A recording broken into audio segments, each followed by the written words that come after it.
with cloud. Wonderful. Well, welcome. I am really excited to make this recipe because I love to eat this recipe. Oh, and by the way, I'm Chef Peggy. You can call me Peggy. That's fine. I don't expect anybody outside the restaurant to call me chef. And in fact, it's kind of funny. Sometimes I use this Zoom link to do my yoga classes, and my yoga teachers will call me out. Oh, Chef Peggy, are we? So it's fine.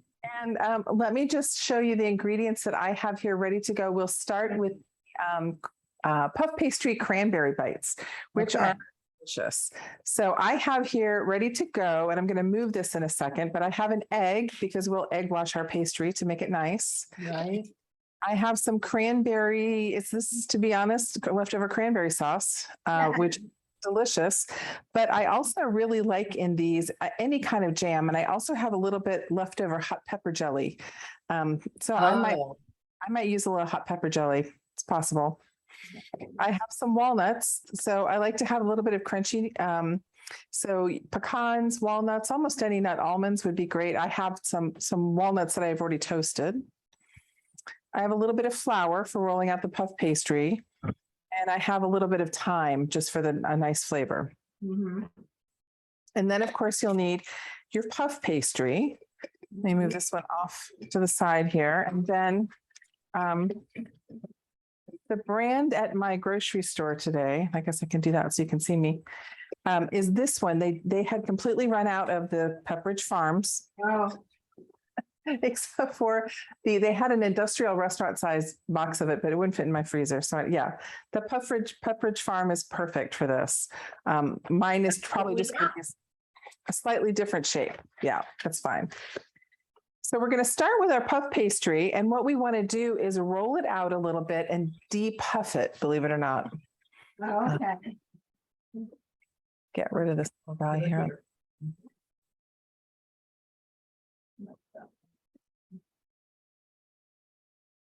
All right, so I'm going to unwrap mine. Hopefully yours has been out of the freezer for a little while. Yes. Yep. So one of the things you notice with puff pastry is that it generally comes rolled or folded. And when you open it, it sometimes gets little cracks in it. Yeah. Then we can just pinch those back together. I'm not too worried about it usually. And we're going to be cutting this up. So yeah, I've got a little fold in mine. I am going to put a little bit of that flour down before I put the puff pastry down. And I don't want to put too much on there because it just kind of burns, but just to keep it from sticking. And oops, this does not want to unfold gracefully. So I'm just going to kind of really carefully pull mine out here. It's funny what is, the grocery store is completely out of eggs also. I didn't happen to need eggs, but people were talking about it. I heard them at the checkout. So. All right, so there is my puff pastry. Now, the recipe that we sent you says to set your oven, preheat your oven. I think it's at 425. Yeah. I'm actually going to have my oven a little bit lower than that. So my experience working with puff pastry is that sometimes if the oven is a little too high, the butter melts out too quickly. I mean, we do want a high temperature so we can crisp this, but what I'm going to go by really is what my box tells me. And my box is telling me to bake my puff pastry at 375 to 400. So I'm going to go a little less than that 425. Because they make the puff pastry, I think they know best. Right. So I'm going to just turn it over so it's lightly floured on both sides. Now, we actually want to roll this out a little bit thinner. So your sheet, grab also a fork. And I also have a fork here because we're going to, the pastry people call it dock it. We're going to poke it a little bit. Okay. But we'll do that after we roll it out. So what we want to do is get it more close. So this is, you just give it, this is really about 1/4 of an inch thick right now. Mm-hmm. About half as thick. Okay. So I'm just to have room on my board here, I'm going to cut mine in half. Okay. Yeah. Because ours just fits the board too. Yeah, I just want a little bit more room. And it depends on how many of these you want to make. So usually the Pepperidge Farms comes with 2 Right. pieces. Yeah. Yeah, so you can make, now, well, we can talk about this, but you can freeze these and have them ready for later too. So if you So- wanted to do tonight, go ahead. We just need the one sheet of the Pepperidge Farms, right? Well, yeah, one to start with for sure. But if you want to, the recipe talks about, using both sheets. But it really Okay. what you'd like to do. Okay. So I'm just flouring this enough so that it's not going to stick to the rolling pin. It got a little bit moist. And I want to get it about half as thick as it had been. So I measured it was about 1/4 of an inch, and that's pretty standard. And just going to get it a little bit. And as I roll, I'm always trying to keep it in that rectangular shape. So it's kind of easy to stretch it off in one direction or the other, but I was trying to keep it in good shape there. So I did bring my ruler out because I know that I want these to be about 2 inches square. That makes a nice bite. So when you've got little bite-sized appetizers and they're too big, it's kind of a pain. Like I sort of like a 2-bite piece. So let me just figure out how many, and this does not have to be exact by any means. But I'm just going to give it a little mark every couple inches just so I can figure it out. Now I'm kind of at that would make my end one a little too small. 1, 2, 3, 4, 5, 6. So I think before I cut it all the way through, I've lost my fork already. I tend to do this. I get, when I'm on camera, sometimes I've got a condensed amount of things here. It's not a new fork. I got lots of forks. So what we want to do is just poke this with the fork every couple inches. And what this does is as it bakes, it helps keep it from puffing too much because we will want the edges of our crisps to puff, but we want the bottoms to stay crispy and delicious. All right, so we've gotten a little poking here, and now stop me if I'm going too fast. We can do this all together.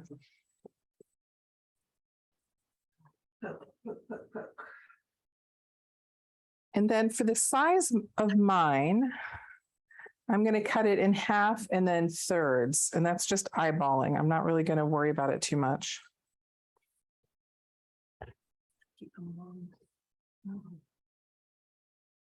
Yeah, because what I'm trying to do is get these pieces that aren't going to be such a burden to eat. I mean, not that it's ever a burden. I don't want to have to use a knife and a fork, right? I want to be able to, have a couple bites without having it squirt down my sweater, and you know how that works. I'm a considerate cook, if nothing else. So now I just want to kind of eyeball roughly a squarish piece. So I feel like if I cut these in thirds, so those look about right to me. There we go. Okay, so as you're cutting, we want to have the oven on preheating. Yes. And I also have a cookie sheet ready. Right. And I have all my fillings on my cookie sheet. So let me take that off. So for my cookie sheet, I have a silicone mat on mine. But you don't need to have a silicone mat. You can bake directly on the mat if you'd like to. I'd recommend a little bit of spray or butter if you don't want to use a mat. We put parchment down because that's what it said. Just to keep it from sticking. That's great. Yeah. Okay. So I have these guys ready. Let's get our egg wash ready. So I'm going to crack my egg into this little bowl. And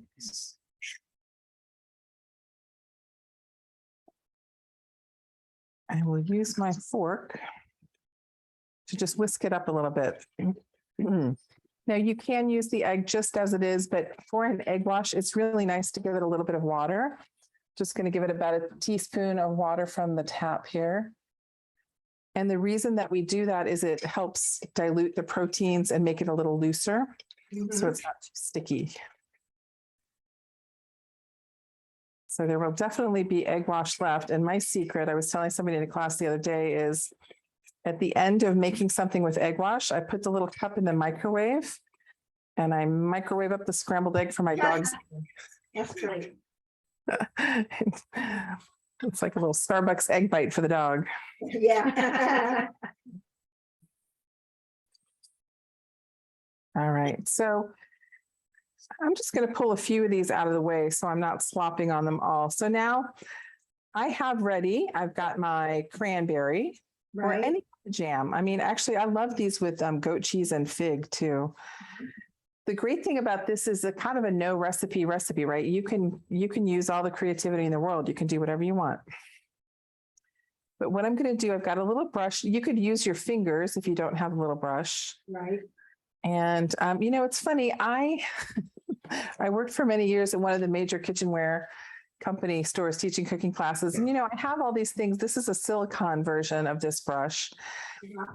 For egg, I really like these ones I get at the hardware store. And then when I can't, you know, it doesn't work for, they're inexpensive. I just get a new one because I feel like the egg sticks in the brush really nicely.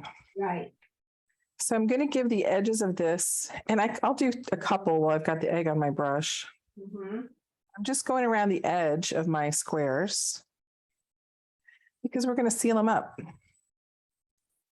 And then I'll show you another version if you ever wanted to do it that way. But I like the way this turns out. Put this up here. Oh, I forgot my brie. So I'm going to put really about a half a teaspoon. It's very easy when you do these or dumplings to get into what I call burrito syndrome, where you put too much in and the whole thing. Yes. Yeah. Pardon me for just a second while I grab my brie from the fridge. I kept my brie in the refrigerator because it's much easier to cut when it's cold. And again, for this, you could use any soft cheese that will be melty. So here is my brie. And the recipe says to go around and cut the edges of the brie off. Now, I will tell you that I am not going to do that. And the reason I'm not going to do that is I did a cheese internship when I was back in my training days. And the edge of the cheese is made out of the same thing as the inside of the cheese. It really doesn't bother me. And when you bake these, you're really not going to know. It's all going to melt in perfectly fine. But you don't need a whole lot of cheese in these because they will kind of explode. Right. Oh no. I've cut mine in half on the diameter, and now I'm actually going to cut it in half on the. Okay.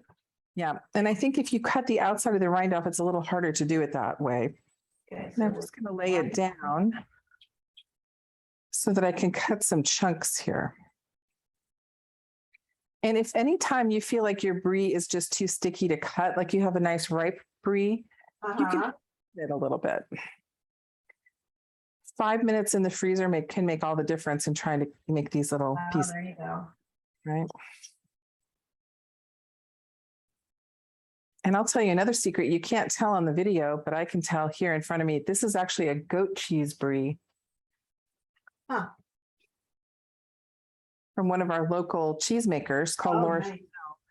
And I didn't actually know that it looked so pretty. I picked it up and I got home and I was like, oh, look, it's a goat cheese brie. So it's going to be really delicious. I like that flavor. So you can see I'm cutting these into really pretty small pieces. Yeah. A little smaller than a dice, right? Because, and if you wanted me to measure that, I could tell you it's probably. No. It's less than a half an inch. It's really a pretty small little cube. Right. And I'm going to pop it into my jam. Give it a little bit of walnut. And maybe a little piece of thyme, a leaf of thyme. And that's really going to elevate the flavor. And then I really like to pull them up like corner to corner, like so. Okay. And then it makes like a little kiss. Yeah. Oh, cute. Yep. So we're not going to deep fry them, so you don't have to worry about pinching them shut like you would if this was a crab rangoon dumpling or something. Right. But yeah, I've just brought these corner to corner. And I'm going to just give it a little, in catering, we call this zhuzh. I'm going to zhuzh it. I'm just going to make it look kind of pretty. Then I'm going to put it over on my just set it over here on my baking sheet. And when we get them all done, we'll give them all a little bit of egg wash. Okay. All right. So the same egg wash that we've used for the edge of the pastries here.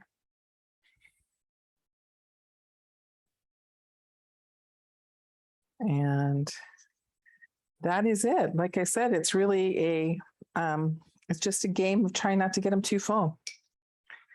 But I love this because a little bit of leftovers can go a long way. You can really, if you got the last bit of a jar of jam that you want to use up, it's great. So I'm going to make a little assembly line here. I've got several of mine now. And I'll get my cheese in there. One more piece of cheese. So tempting not to lick my fingers all the time. Yeah. Okay. How many pieces did you get out of your Pepperidge Farm? How many pieces did you get out of yours? Oh, I didn't even count. I've just, I cut them, and I think my pastry might be a hair on the small side for my dice shaped cheese. Okay. It's okay. We'll have a couple gooey ones. Yeah, gooey's not bad. You can also just, take your cheese down a little bit if you need to. Yeah. In the industry, we call that's like the chef's treat. Then you've got some little chef treats to eat. The little pieces that you cut off. It's important to feed the chef. Yeah.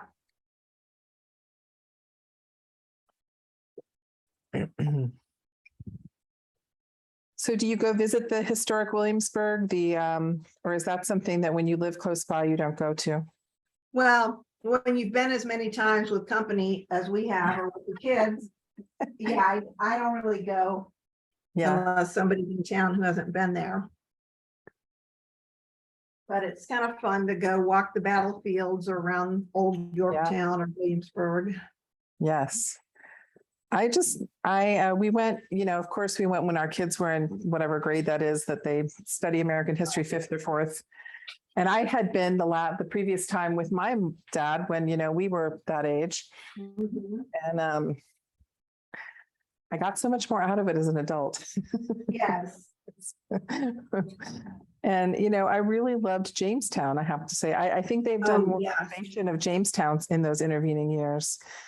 And that was really my my highlight. Of course, the historic Williamsburg is amazing.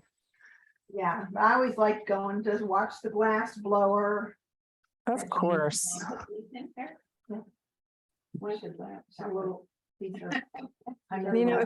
If a little jam gets on the outside, it's really not a crisis. It's going to look nice when it's baked. And if you ever feel like your pastry is getting a little too hot if it's feeling too sticky, just put it back in the refrigerator for a couple minutes. You can put it on a plate and let it chill back up again.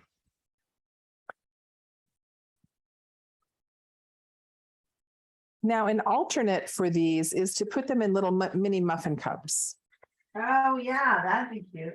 Like these guys. But I'll tell you why I don't love this is no matter how well I grease this mini muffin cup, my pudding sticks. Yeah. So, you lose a few. I feel like I lose more than I get. So I like them to bake independently when I can.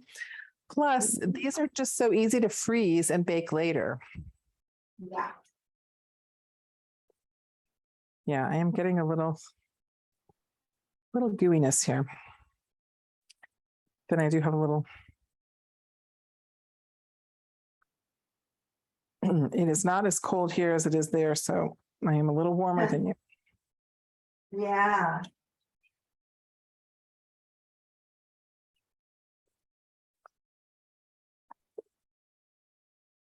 All right. Got a few more to go here. Are you planning to take these to celebrate with something, or are you just going to have an evening? I'll just have mine. Probably. Will they hold till Christmas? Oh yeah, for sure. Yeah. Okay. You can do two ways. You can bake them and hold them until Christmas. You Right. can bake them and freeze them and then rebake them on Christmas so they're crispy again, because they will Okay. lose a little bit of crispiness. Right. Or you can just refrigerate them as they are, not Okay. bake them, and wait until Christmas to bake them. So it depends on how much activity happens Yeah. around you. I'll probably cook them and then Yeah. maybe I'll pop them in the freezer and Yeah. then warm them back up. I think that's the most reliable way. I always have good intentions of, I do things that are completely raw and I put them in the freezer and I think I'll bake that. And the day of that party is a little bit too much and things don't always go as planned.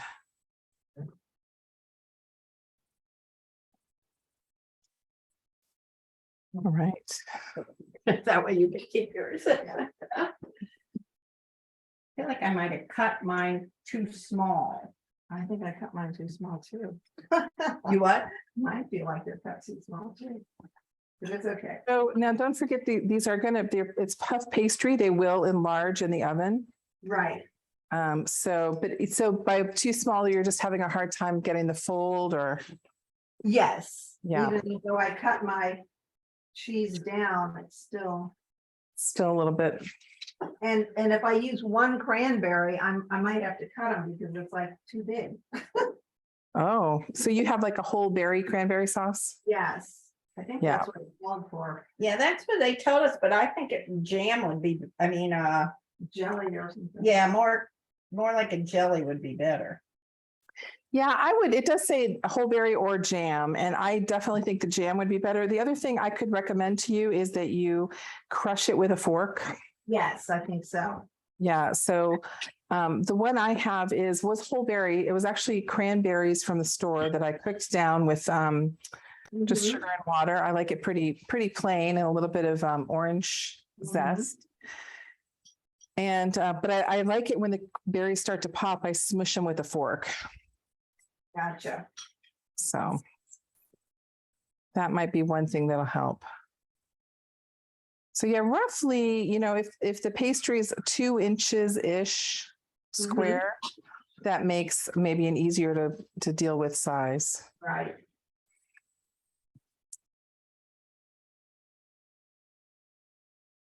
I'll have to tell you, I'm going to show you one of my favorite kitchen tools that we didn't really need in this class because we didn't do a lot of cutting is a bench scraper.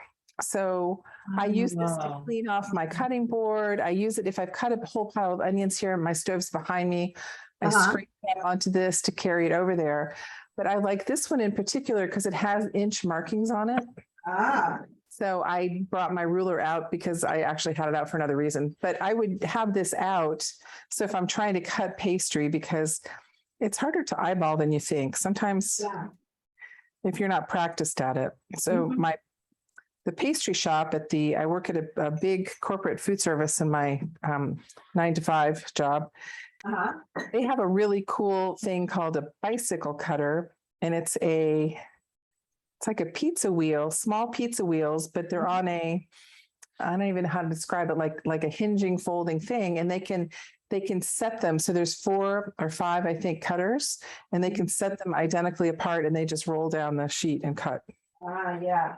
Right? It's like cheating, high-tech cheating. No, I don't. Oh, you know what? I forgot to put all my little extra things in these. I forgot my The time. I couldn't put time in. Oh, I couldn't forgetting the nuts. We're supposed to Yeah. put dates in there. Yes. A couple little pieces of thyme and some crushed walnut. I feel like I should open mine up. These are No. definitely optional pieces. Like you can make these to your heart's content. Yeah. You know, they don't have to be any particular way. Yeah, I've recently discovered puff pastry for toppings or like instead of a pie crust, because Yeah. I've got vegan kids and it's one of the few times I can't always find a vegan crust. Yeah. And I don't like making crust. Yeah, I understand that. If you're not making it a lot, it becomes a process. Yeah. But now I have found it's actually pretty easy to make a vegan crust. There's such good, my mother would have called it margarine, and now to be fancy, we call it vegan butter. Yes. Right. Yeah. Just most of the recipes will work really well. Any crust recipe that you see works very well with those. Uh-huh. You want the ones that aren't spreadable. You want the ones that come more like a stick or a hard piece. Right. Right. But yeah, those all work very well. And the flavors are so good these days. Mhm. I just saw, I don't know how this happened to come up in one of my reading streams, but there's a gravestone, I think it's somewhere in Iowa, where the kids put their mother's favorite cookie recipe. Yes, because she would never give it away. Yeah, did you see that? Yeah. And it tickled me because it called for a stick of oleo. Yeah, that's what we called it. That's what my mom absolutely called it. And she had a famous cake recipe, which it's kind of not it was probably from a magazine, I don't know, but one of my nieces called to get, her cake recipe, and I just sent her a photograph of it because I thought she'd like to see that in my mom's writing and all that. Yeah. And she had to text me back, what is oleo? And what is a box of powdered sugar? Like things that used to be common measurements. Yes. Right. Yeah. So we'll have to, it's like when we read those, maybe the Williamsburg cookbooks, those women knew what they meant, a handful of this but we just don't know those things anymore. Right. Well, it's kind of like reading the kids when they write stuff and they have all these acronyms for everything. Yeah. And what does, that mean? I have to look it up. That don't seem stupid. No, well, they keep changing things on us, so we don't know what they mean. So that's not, I don't think that's stupid. I think that's, yeah. It's probably just to keep us from knowing what's going on. Sometimes that's for the best. I don't always want to know. Yeah, exactly. Yeah. I remember being, a young adult thinking I was hiding stuff from my mom and being tricky, but now I realize she probably didn't want to know. No, I agree that, especially when my kids moved out, the less I know, the better. As long as I know you're okay, Yes. you got home.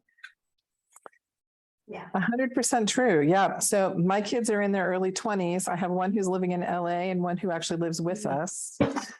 And I worry more about the one that's here because I know what's going on. Yeah. Out of sight, out of mind. Right. All right. I am closing in on my first set here. Right. Are you all splitting the pack? Or are you doing both a pack? Well, we each did one sheet.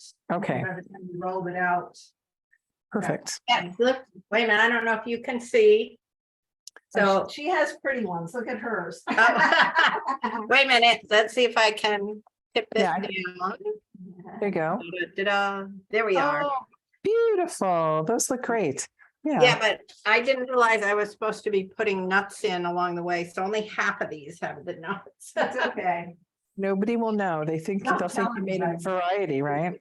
Yeah, they won't know.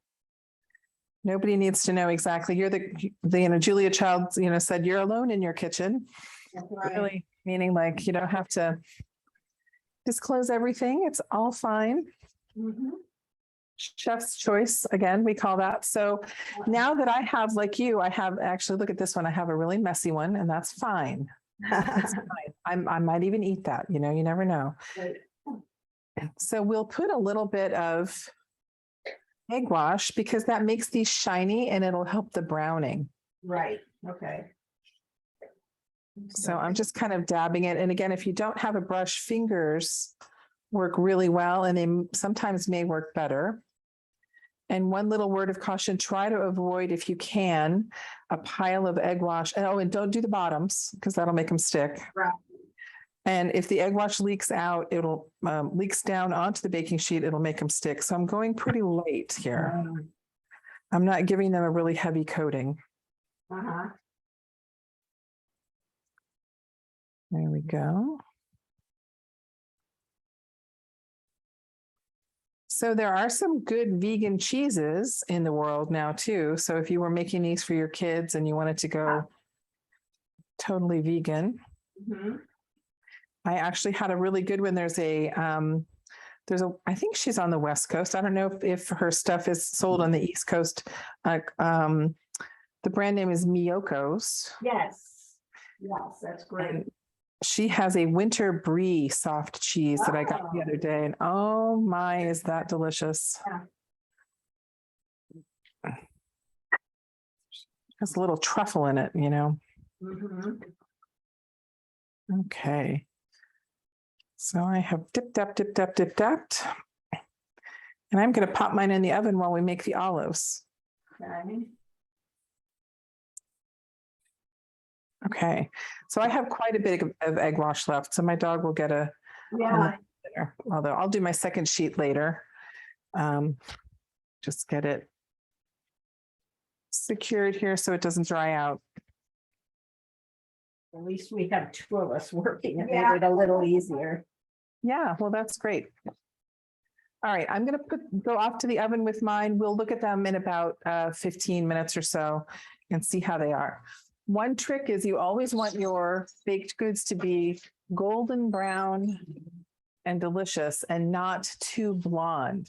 So if after the 15 or 18 minutes, they are not really brown and crispy, we're going to want to put them back in for a little bit. All right. okay. So actually, let me just set a timer because when I'm talking to you, I'm probably going to forget. I'm going to set my timer for 15. We'll check them then. Okay, so warm olives. I used to work at one of the most popular restaurants in the Palo Alto area, and warm olives, we sold so many off the menu. And this is just one particular recipe. Again, it's really a no recipe. There are so many things you could put, together with your olives when you warm them. So what we have today on the recipe is, of course, our olives, and I have soaked mine a little bit. So I buy my olives in a big jar. I love olives, and they're very salty when I get them. So taste one and just see if it's. I like to bring the salt down just a little bit. Yeah. Drain that off a little bit, because we're going to add so many of these other flavors to these. I don't want them too salty. And then I have some sprigs of rosemary. I have mandarins. I have some garlic. I have a one hot chili pepper, completely optional, but it's a pretty color. It'll sort of look nice with that. And I'm going to use this pie dish to bake them in because I can actually serve them in that too. And it's going to be a really nice look on the table. So it doesn't really take much to do. I'm going to put the rosemary in the first. So I've got 4 nice sprigs of rosemary here. I'm going to pour the olives over them. And just going to rub them in the rosemary just a little bit to kind of activate the rosemary to get it going. We'll be able to pull these sprigs out, or they're just really going to look nice in the decoration. She's doing hers in A little long. Okay. And now the check, the recipe is not having us use the peel of the mandarins, but I really want to put a little bit of this peel in because the essential oil is here in the peel and it's going to taste great. So I'm going to use I have a vegetable peeler, Y-shaped peeler. I'm just going to take off a big swath of this peel. I don't think you can have too much of this. These little guys are a little harder to peel though. Mhm. Now you could substitute lemon. I have a lemon here too. You could do, almost anything you wanted in there. And again, I am going to just rough them up a little bit, get it sort of in there. Mhm. And now check it out. This is the time of year when I tend to get these garlics that are sprouting. They're trying to grow. Well, my garden is in no condition. If this was in the summer, I would just pop these down into a pot and I'd get some garlic out of it. Uh-huh. That is not going to happen this time of year. They're just, even here, they're just going to freeze. So I'm going to cut my garlic in half and I'm going to take out that little growing piece Oh, yeah, because it can be bitter. right. Just pulling it, and I'm going to put the halves of the garlic clove, which I kind of like better than even putting the whole ones in there Okay. because people will fight over the garlic cloves. Yes. Right? And that'll give them a few more to, Yes. yeah, just share. I'll just think of it as sharing is caring. Mhm. All right. What else are you cooking for your Christmas? Oh, I'm making a faux chicken pot pie and a mushroom pot pie this year. Nice. That's My great. kids love the fake tofurkey things, but I said, let's do something different. Yeah, yeah. So if you're gonna use some kind of faux chicken. And I couldn't find what I usually find, so I'm using, have you ever used soy curls? Yes, yeah. Mhm. Yeah, so I'm gonna use soy curls. That should be great. I love a pot pie in the winter. That's perfect. Yeah. Right, and I'm going to just cut it's actually a red jalapeno into rings. And put that over here into the dish. It's starting to look really pretty. I've got a nice colors. I've got greens and oranges and reds. Yeah, the peppers. And now we're going to juice our poor naked tangerines. Just going to cut them in half and use my citrus juicer. Right.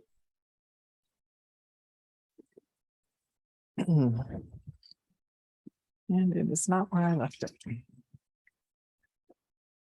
So we're adding a nice, olives are very, have a nice fat content. And so by adding this acid, we're really helping to balance out the flavors. Mhm. We've got all these aromatics. We've got a little acid from this. And then we will also put a little oil and vinegar. And typically we don't need salt or any other seasoning. And this is a great appetizer that you could set up the night before or the day before. You could have this all ready to go. Just cover it with some foil or, whatever is oven. I would put it in something oven proof like foil. And then about a half an hour before you want to serve it, just pop it in the oven. So tossing it up a little bit. I keep feeling like I want to break these rosemary sprigs up. They keep sticking up at me. So I'm just going to do that. All right. I didn't happen to have red wine vinegar on hand. For some reason, I guess I had just run out. So I have a little apple cider vinegar instead. Mhm. Get about a tablespoon of that. Okay. We're essentially making almost a vinaigrette on our olives. So this would also be nice served kind of as a warm salad. You could roast some vegetables and put this on top of those roasted vegetables to dress them up. That'd be really nice. I'm just going to taste the liquid in here just for balance to make sure that it's not too acid. It's not too. I'm tempted to put more olives in there because I'm getting hungry for olives. Oh yeah, that's great. It's a little bit more tangerine juice in there. Yeah.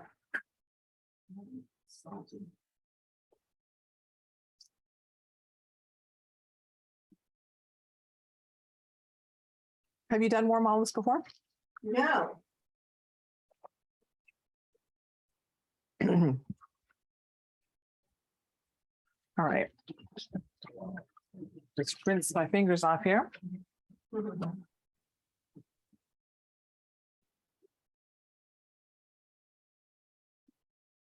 So now you do want to cover these when you bake them because you don't want them to dry out in the oven.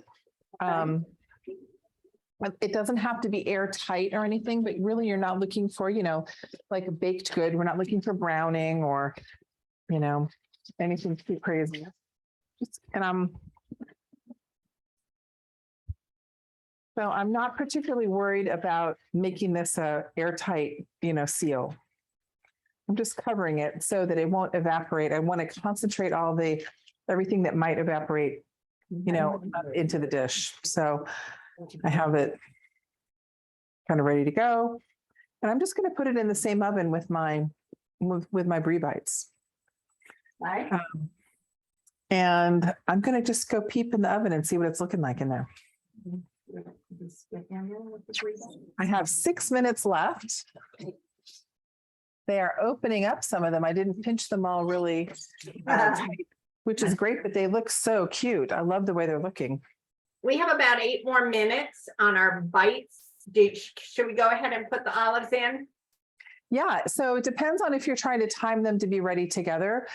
The olives will wait for you in the oven a really long time. You don't really have to worry about, 30 minutes or so is fine for those. You don't need to time them to the minute. We'll put them. You want to keep it there? Sure. Okay, closing them. Yeah. And they can join, whatever you have already going in the oven. They don't need to be at a precise temperature is the other great thing about them. So the restaurant that I used to work at where we sold a lot of these, we had a pizza oven and we brought them to the table in little ceramic, like boat-like shaped things. And so we would just shove them in the side of the pizza oven. So they'd be all warm and ready to take out when somebody wanted them. Nice. Yeah. Perfect. Are you having a lot of people come over for Christmas or? I'm just having 2 kids. And I'm actually going up to Charlottesville to be with kids. So I thought I could take some. Yes, absolutely. Yeah, this would be a great. We try to cook together. Yeah, about once a week. Once a week. Together. So this just seemed like the perfect thing to do. Yes, that's great. She's a better cook than I am. Oh, I'm just sort of getting started. Just by hook or by crook, eyeball it, throw it in. As our mothers and their mothers and their mothers always did, right? Yeah. That used to irritate my father. He'd say to his mother and my mom, how do you know it's going to turn out the same every time if you don't follow the recipe? You like my food? Exactly. I have one who lives with me who says the same thing. Yeah. And I get it. And he's an engineer. And the funny story, when we first met, we were making, pasta from the box together. And he looked at the spaghetti, store brand spaghetti box, and it says boil for 8 to 12 minutes. That's a 50% time differential. How will I know? He was just so, caught up in it. But I like to think of that, what we were talking about is intuitive cooking, right? So if you're at a restaurant where food cost is so important, or, it has to be exactly the same because the guests come back, then you measure and, you weigh, or if you're making pastry, it's pretty important. But, how stuck are some people because they rely on the recipe and it says to get some time, well, the grocery's out of time and now they can't make the recipe, right? So it's really important, I think, to learn that intuitiveness. And so don't feel like you can't cook. You're just a beginning cook, right? And you know what you like to eat and you just aim in that direction. I like to follow the recipes for a time or two, and then you just start swapping it out and making it your own. Absolutely. And I hope that you'll do that with these 2 today, especially, right? Because you can put anything you want in these. I mean, you could turn these into the little sausages, what are they? Oh, Pig in a yeah. box, right? Yeah. Little jam, little something. Yeah, and the olives too. One of my favorite variations of the olives, and to be honest, stolen directly from that recipe, is orange or lemon zest and some fennel seeds. Oh, yeah, I like fennel. Mhm. And then, yeah, in the season when you're getting the fennel, you know how they give you they usually sell it at the farmer's market or whatever with the fronds still on it. So I'll take the fennel fronds and I just make a base of that baking dish and I put all the fennel fronds in there. Then the olives on top with the seeds and the everything. And it just brings that beautiful flavor into the olives. Nice. And then I don't feel like I'm wasting it too. I'm gonna peek again to see how they're coming. We have. Yeah. I think I will too. Don't need two of me now. Not ready I'll yet. tell my mother, stop opening the oven door. I know.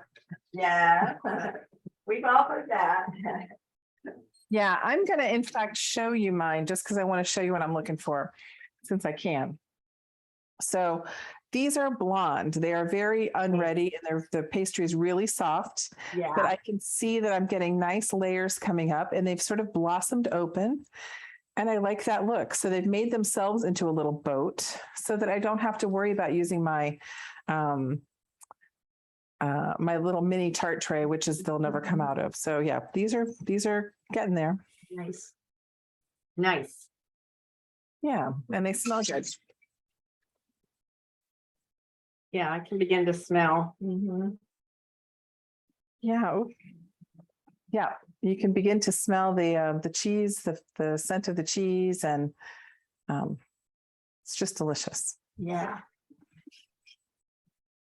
Well, I think this is a great way to learn just to cook new ideas and to have somebody who's done it before give you Yeah. tips. Yeah. Absolutely, because you can write the best recipe in the world, but sometimes you need to know like the touch of something or, just to feel like you've got. So that's what we do. So we do workshops like this and corporate things where we're on camera cooking with you. But many of the classes that I do, they're like cooking coaching, really. So I'm not cooking with you. That way I can really focus on what you're doing in the kitchen and we go through a recipe together. So yeah, it's a lot of fun. I saw some of those advertised online and thought we might want to start with the workshop to see how we did. Yeah. Well, I like the workshop well, and this is a fun one because it's just us. So, you got a one-on-one here. But the other fun thing about the workshops is often there's other people with great ideas. And, we did a festive focaccia class a couple of weeks ago where we did a wreath design or a tree. People did really whatever they wanted on the top of this easy focaccia bread recipe that we did. And I just learned so many fun designs. I was like, oh, what a great idea. People did some really cool things. So I always learn something great in a class as well. I'm just going to turn my timer off. It's going to keep beeping at me here. And maybe it's popping. Yeah, I know mine are popping. They're starting to brown on Some of the. good. Does that mean they should come out? They should be golden. Yeah, you want them Okay. very brown, very crisp. So what I find generally with especially beginning bakers, the difference between a professional product and a home product is Couple more minutes. Yeah, I'll they turn it just don't go long enough. You want to get the nice brown delicious because that's where the flavor comes Turning from. the tray because one end seems browner than the other. Yeah. So yeah, turning the tray is a great idea. So they're almost done. Yep, almost done. Yeah. Yay. Fantastic. Well, that will make a nice evening snack. Yeah. Yes, it'll be perfect. Yeah. Great. Well, it was really fun cooking with you today. If you want me to, I'll stay and see how brown yours are, or if you want to just go off into the wild, you can do whatever. They'll be out in a couple minutes, and I think you saw they look at least that they're coming along well, so that's good. Fantastic. That's great. Thank you so much. You are very welcome. It was really fun to cook with you today, and maybe I'll see you in another workshop or something. Just lots of ideas on the website. Take a look and see if there's anything particularly interesting. Yes. Yeah, Thank you so much. yeah, we really appreciate it. Thanks. Merry Christmas. Have a wonderful holiday weekend. Thank you. Yeah, I will. Okay, bye-bye. Bye-bye. Might want to put that buoy up.